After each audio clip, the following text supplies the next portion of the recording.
শেষ জামানায় কিন্তু মুমিন ব্যক্তিদের মধ্যে অনেক মুমিন ব্যক্তির স্বপ্ন কিন্তু সত্য হবে, এটাও এসেছে। মুমিন ব্যক্তির স্বপ্নও কিন্তু সত্য হবে। কোরআনে এমনও দলিল আছে যে কাফেরের স্বপ্নও সত্যি হয়েছে। কোন সূরায় আছে কে বলতে পারবেন? কাফের ব্যক্তির স্বপ্নও সত্যি হয়েছে এমন দলিল কোরআনের কোথায় আছে? কে বলতে পারবেন? হ্যাঁ, সূরা ইউসুফ। কি না আপনার? জি, আশিক। ঠিক আছে, মাশাআল্লাহ। আশিক ভাইয়ের জন্য আমাদের একটা হাদিয়া থাকবে ইনশাআল্লাহ, আপনি আলোচনা শেষে নিয়ে যাবেন। তো ইউসুফ আলাইহিস সালামের যে ঘটনা সূরা ইউসুফ, সেখানে আছে যে অমুসলিম দুজন ব্যক্তির স্বপ্ন সত্য হয়েছে। হয় নাই? একজন এসে বলেছেন আমার মাথায় রুটি, রুটি খেয়ে নিচ্ছে পাখি। আরেকজন বলেছে আমার হাতে ছিল শরাব, এই শরাব আমি পান করাচ্ছি রাজাকে, বাদশাকে। ইউসুফ আলাইহিস সালাম বললেন যে পান করাচ্ছে বাদশাকে সে নাজাত পেয়ে যাবে জেল থেকে, আর যার মাথা থেকে রুটি খাওয়া হচ্ছে তাকে শুলদণ্ড দেওয়া হবে। ঘটনা সত্য ছিল তো? আচ্ছা, এখানে এই দুই ব্যক্তি কিন্তু মুসলিম নন, তারা কিন্তু অমুসলিম। তো যেটা বলছিলাম যে আল্লাহর পক্ষ থেকে মুমিন ব্যক্তিকে সত্য স্বপ্ন দেখানো হতে পারে শেষ জামানায়, বেশি বেশি হতে পারে। তাই যখন ভালো কোনো স্বপ্ন দেখবেন শুকরিয়া আদায় করবেন আল্লাহর কাছে।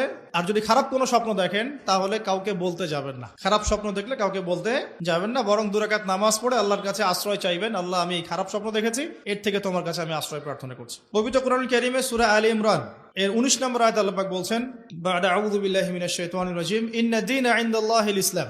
আল্লাহ রাব্বুল আলামিন নিজে বলছেন যে নিশ্চয়ই আল্লাহর কাছে একমাত্র গ্রহণযোগ্য দিন বা জীবন ব্যবস্থার নাম কি? ইসলাম।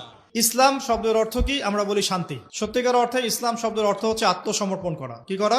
আত্মসমর্পণ করা। যে ব্যক্তি আত্মসমর্পণ করে, যে ব্যক্তি ইসলাম পরিপূর্ণরূপে পালন করে, তাকে আমরা বলি মুসলিম।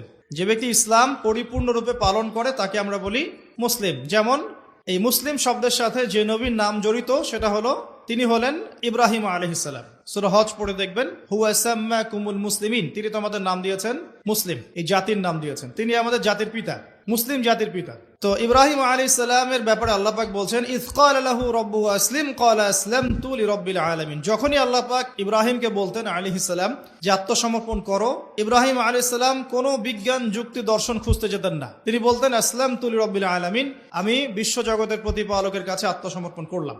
উদাহরণ দিচ্ছি, আল্লাহ রাব্বুল আলামিন ইব্রাহিম আলাইহিস সালামকে বলেছিলেন স্ত্রী এবং সন্তানকে জনমানব শূন্য কাবা ঘরের পাশে রেখে আসতে। ঠিক আছে, জানি তো আমরা। ইব্রাহিম আলাইহিস সালাম জানতেন সেখানে কোনো মানুষ নেই, কোনো পানি নেই, কোনো প্রাণীও নেই, না খাবার আছে, না পানি আছে, না কোনো প্রাণী আছে। এরপরেও তিনি স্ত্রী এবং সন্তানকে সেখানে রেখে আসলেন। আল্লাহ পাককে প্রশ্ন করলেন না কেন রেখে আসবো, এর পিছনে কারণ কি, যুক্তি কি, দর্শন কি, জিজ্ঞেস করেছেন।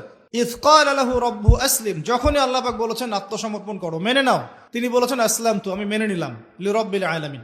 আল্লাহ রাব্বুল আলামিন তাকে বলেছেন যে তোমার সন্তান ছোট, হয়তো বয়স হবে 10, 12 বা 15 বছর। আল্লাহ পাক তাকে বলছেন সন্তানকে জবাই করতে হবে। কি করতে হবে? জবাই করতে হবে। তিনি চলে গেলেন, সন্তানকে বললেন, ইয়া বুনাই, হে আমার সন্তান, যার নাম ইসমাঈল আলাইহিস সালাম, ইন্নী আরা ফিল মানামি আন্নী আযবাহুক, আমি আমার স্বপ্নে দেখেছি আমি তোমাকে জবাই করছি। কি করছি? জবাই করছি। আর নবীদের স্বপ্ন কিন্তু ওহী। নবীদের স্বপ্ন কি হয়? ওহী। ওহী মানে কি? আল্লাহর পক্ষ থেকে প্রত্যাদেশ, আল্লাহর পক্ষ থেকে মেসেজ। সবার স্বপ্ন কিন্তু ওহী নয়। নবীদের স্বপ্ন কি? ওহী। ওহী মানে আল্লাহর পক্ষ থেকে জ্ঞান, যেটা আল্লাহ পাক তার বান্দাদের